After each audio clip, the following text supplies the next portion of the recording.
सुप्रभात नवजोगेंद्राणाम। आज की हमारी आध्यात्मिक चर्चा का विषय है ईश्वर की शक्ति एवं सत्ता। ईश्वर की शक्ति एवं सत्ता।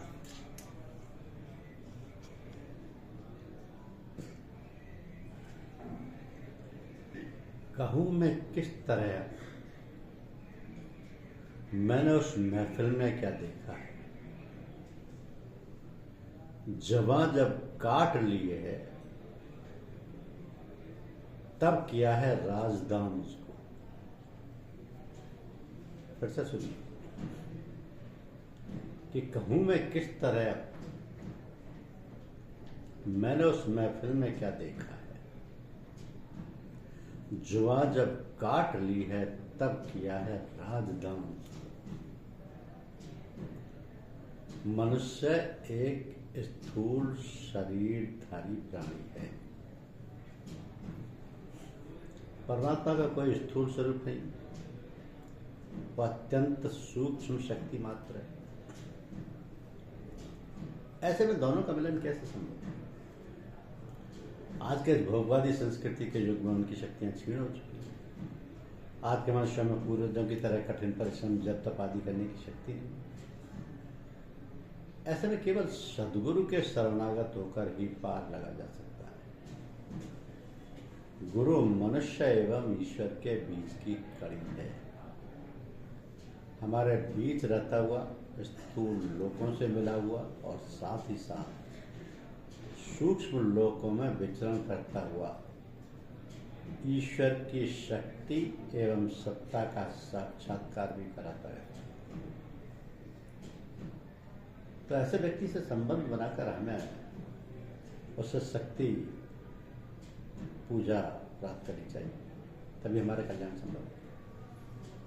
कहा जाता है कि कबीर साहब ने हिंदुओं में व हजरत बहाउद्दीन साहब ने मुस्लिमों में गुरु भक्ति की भावना को ग्रहण किया। इन संतों ने उपदेश दिया कि तुम्हें कुछ नहीं करना है, सिर्फ अपने पीर से मोहब्बत का रिश्ता जोड़ लो और अपने को उनके आश्रय छोड़ दो।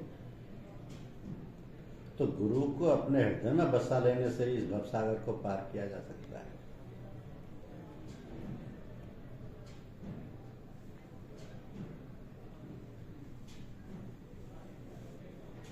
किसी समर्थ गुरु के शरणागत होकर उनके बताए हुए साधन से ईश्वर के वास्तविक स्वरूप का साक्षात्कार किया जा सकता है और ईश्वरीय शक्ति एवं उसकी सत्ता का अनुभव किया जा सकता है। कहा गया है कि जापल दर्शन साधका तापल की बलिहार, संत नाम रसना बसे की जय जन्म सुधा। सब कुछ गुरु के पास है, पाइए अपने भाग्य।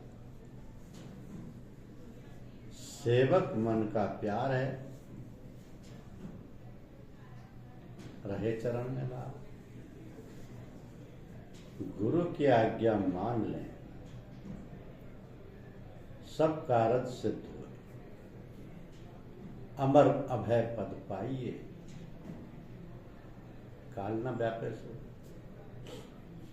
तो साधक का अपने गुरु से मोहब्बत का रिश्ता जितना मजबूत होता जाता है,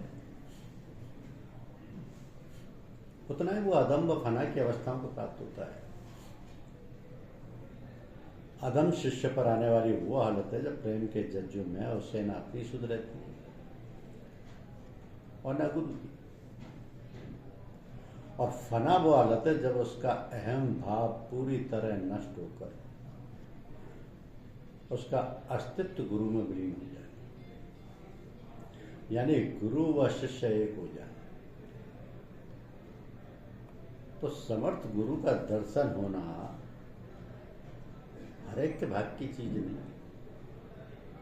ये जन्म जन्मांतर के पुण्यों का फल होता है। केवल कुछ भाग्यशालियों को ही प्रारंभ से ही समर्थ गुरु का समीपत्व नसीब होता है, अन्यथा लोग गुरु बदलते रहते हैं। एक साधक के लिए सदगुरु की पहचान करना बहुत कठिन कार्य है, परंतु कुछ ऐसे लक्षण हैं जिनसे पहचान की जा सकती है। जिस व्यक्ति के पास बैठने से मन को शांति मिलती हो, विचारों का प्रवाह रुक जाए, मन में उठते हुए संकल्प विकल्प ठहर जाए, जिनके सामने बैठने से मन स्वतः ही ईश्वर आराधना में लग जाए, जो हर समय गुरु ध्यान में लीन होकर अपने गुरु से तद्रूपता प्राप्त कर ले, जो बाहर भीतर एक जैसा हो, ऐसा व्यक्ति सदगुरु कहलाने का अधिकारी है। अब गुरुओं की भी श्रेणियां होती, हर श्रेणी के गुरु का कार्य अलग अलग होता है। गुरुओं को उनके कार्य, योग्यता, शक्ति आदि के आधार पर कई नाम दिए गए, जैसे पीर अर्थात प्रारंभिक गुरु। तो इनका कार्य केवल इतना ही है कि मनुष्य के इरादे को आध्यात्मिक दिशा की ओर मोड़ दे, उसे रास्ता बता दे, आगे उसे सफलता मिलती है नहीं, इससे न कोई सरोकार नहीं। ये केवल वाणी से मौखिक उपदेश देते हैं, ये हृदय से हृदय को शिक्षा नहीं दे सकते। आंतरिक सत्संग कराना इनका कर्तव्य नहीं। इनका कार्य केवल कर्मकांड सिखाकर मनुष्य को ईश्वर की ओर लगाना है। अब कर्मकांड की साधना भी व्यर्थ नहीं जाती। यदि चाहत पर अगर सच्ची है तो ईश्वर कृपा से मार्गदर्शन मिल जाता है, तो हम अपने मुख्य लक्ष्य तक पहुंच सकते हैं। परंतु बिना मार्गदर्शक के इसमें भी बहुत समय लगता है। इसके आगे मनोमय कोश में सदगुरु की आवश्यकता होती है। तो उपासना के साधन तभी सफल होते हैं जब हम गुरु के सम्मुख बैठें और वो अपनी तवज्जो से यानी शक्ति से शिष्य को ऊपर उठाए। तो यहाँ पर वाणी द्वारा उपदेश को महत्व नहीं दिया जाता है, सीने व सीने शिक्षा दी जाती है। ऐसे सदगुरु की कुछ श्रेणियां कि गुरु हैं 4 प्रकार के, अपने अपने अंग। गुरु पारस दीपक गुरु, मलिया गुरु गुरु। पारस गुरु यानी पारस को छूने से लोहा स्वर्ण में बदल जाता है। तो पारस गुरु वे कहलाते हैं जिनके संसर्ग में आने से मनुष्य में सद्विचार और उच्च गुणों का समावेश होने लगता है। जैसे पारस लोहे को पारस नहीं बना सकता, वैसे ही पारस गुरु शिष्य को अपना जैसा नहीं बना सकता। और दीपक गुरु यानी एक जलते हुए दीपक से दूसरा दीपक जलाया जा सकता है। शर्त यह है कि दूसरे दीपक में तेल व बाती हो। यदि शिष्य का हृदय रूपी पात्र साफ है, उसकी मलिनता हट चुकी है, उसमें श्रद्धा और विश्वास है, तो ऐसे गुरु से भी अपने अंधकार को दूर करने के लिए प्रकाश ले सकता है। तीसरा मलियागिरी गुरु यानी चंदन वृक्ष के आसपास के वृक्ष भी सुगंधित हो जाते हैं। चंदन वृक्ष के आसपास के वृक्ष भी सुगंधित हो जाते हैं। ऐसे गुरुओं के आसपास का स्थान एक प्रकार से तपोभूमि बन जाता है। उनसे निकलती हुई सत्य की धारें उस स्थान को पवित्र कर देती हैं। ऐसे गुरुओं के संसर्ग में आने से व्यक्ति में अपने आप परिवर्तन होने लगते हैं और वो भी सात्विक विचारों वाला बन जाता है। फिर आता है भृंगी गुरु। तो हमारे यहाँ के साधन को भृंगी साधन कहा जाता है। भृंगी कीड़े की कैद में रहने वाला कीड़ा भय के कारण लगातार भृंगी की ओर ही देखता रहता है और कुछ समय पश्चात वो भी भृंगी जैसा ही हो जाता है। इसी प्रकार जो साधक सदैव गुरु चिंतन में लीन रहते हैं, एक ना एक दिन अपने गुरु जैसे ही हो जाते हैं। उनका अहम गुरु में विलीन हो जाता है, यहाँ तक कि उनका बाह्य रूप में भी गुरु से तद्रूपता हासिल हो जाती है। तो लाला जी साहब महात्मा रामचंद्र जी महाराज ने स्वयं, उनके कुछ शिष्यों ने भी, महात्मा रामचंद्र जी महाराज ने स्वयं एवं उनके कुछ शिष्यों ने भी ये तद्रूपता हासिल कर ली। फिर होते हैं समर्थ गुरु। सबसे ऊंची श्रेणी के सर्वशक्ति संपन्न गुरु होते हैं समर्थ। उनके सामने बैठने वाला व्यक्ति कभी खाली नहीं लौटता है। ये क्षण मात्र में शिष्य को अभीष्ट स्थान में पहुंचाने की क्षमता है। बाकी श्रेणी के गुरुओं के सकांता का एक झीना आवरण बना रहता है, परंतु समर्थ गुरु निष्कांता, अवैध बुद्धि व प्रेम के भंडार होते हैं। इन्हें अध्यात्म मार्ग का पूरा अनुभव होता है। सामने आए हुए व्यक्ति को देखकर ये जान लेते हैं कि यह पूर्व जन्मों में कहाँ तक साधना कर चुका है और आगे कहाँ से इसे बढ़ाया जाए। इनकी एक निगाह से मनुष्य की स्थिति बदल जाती है। तो ऐसे परम संत के लक्षण गीता में इस प्रकार बताया गया है। ऐसे परम संत के लक्षण गीता में इस प्रकार बताए गए हैं कि ब्रह्मभूतम प्रसन्नात्मा न शोचति न कांक्षति समय सर्वेषु भूतेषु मद्भक्तिं लभते परम। ऐसे महात्मा ब्रह्मनिष्ठ व ईश्वर में हो जाता है। न उसे किसी प्रकार की चिंता सताती है और न ही उसे किसी प्रकार की इच्छा या आकांक्षा रहती। वो पूर्ण रूप से साम्यावस्था प्राप्त कर लेता है। राग, द्वेष, हर्ष, शोक, सुख, दुख आदि माया के खेल से उसे प्रभावित नहीं कर पाते। उसका जीवन ईश्वर के प्रेम व अनन्य भक्ति से धन्य हो जाता है। अब हर श्रेणी के गुरु का कार्य अलग अलग है। गुरु प्राणमय कोश पार कराने में सहायक होता है, तो सदगुरु शिष्य को मनोमय व विज्ञान में कमाल दर्शाता है। समर्थ गुरु माया से परे आत्मा व परमात्मा का अनुभव कराकर आनंद में कोश के माया व अहंकार का जीना आवरण काट कर उसे आध्यात्म के उच्चतम शिखर तक पहुंचाता है। वास्तव में गुरु शक्ति एक ही है। उसके तीन रूप अलग अलग होकर समयानुसार मनुष्य को पार लगाते हैं। अब परम संतों के दरबार में यह भी देखा गया कि कभी कभी समर्थ गुरु अपने शिष्य के संस्कारों का भोग स्वयं करके कष्ट उठाते हैं और उन्हें ऊंची अवस्थाओं में पहुंचाते हैं।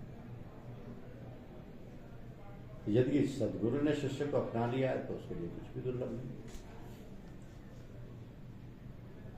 सतगुरु मिल निर्बल भया, सतगुरु मिल निर्भय भया,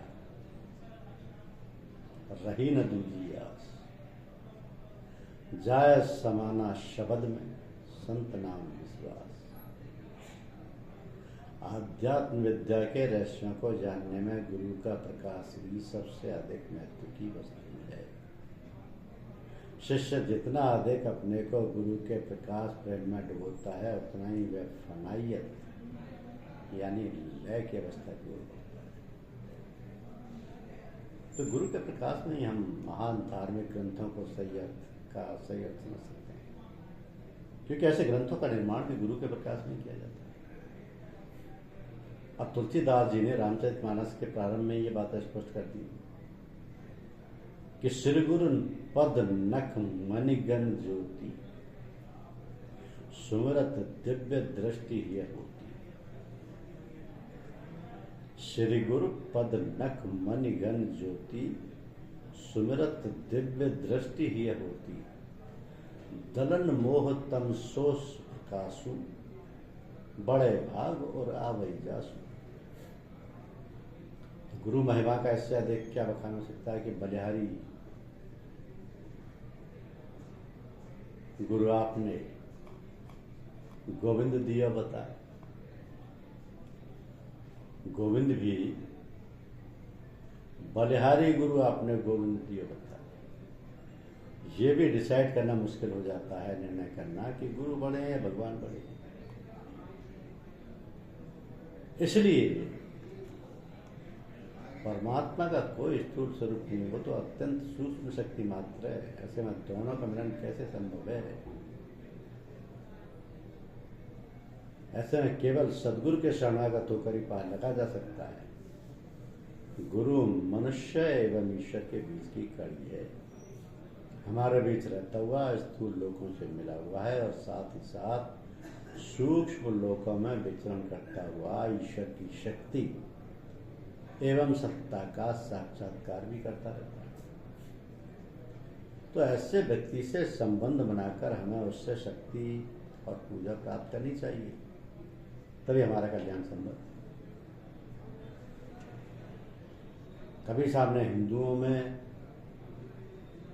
हज़रत बहाउद्दीन साहब ने मुसलमानों में गुरु भक्ति की भावना को दृढ़ किया था। उन्होंने कहा कि तुम्हें कुछ नहीं करना है, सिर्फ अपने गुरु से मोहब्बत का रिश्ता जोड़ लो